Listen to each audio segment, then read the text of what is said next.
সামনেই ছিল আমাদের অ্যানিভার্সারি, ওয়েডিং অ্যানিভার্সারি। সেই জন্যই আমি বেরিয়েছিলাম উজ্জ্বলের জন্য নেব একটা সানগ্লাস বলে, যেটার কথা কিন্তু উজ্জ্বল একদমই জানতো না। এজন্য আমি আর তোজো বেরিয়েছিলাম।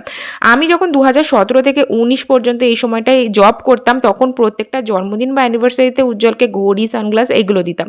এখন যেহেতু আবার আর্ন করছি, সেই জন্য ভাবলাম একটা সুন্দর দেখে সানগ্লাস নিয়ে নিই। সেজন্য লেন্সকার্টেই এসেছিলাম।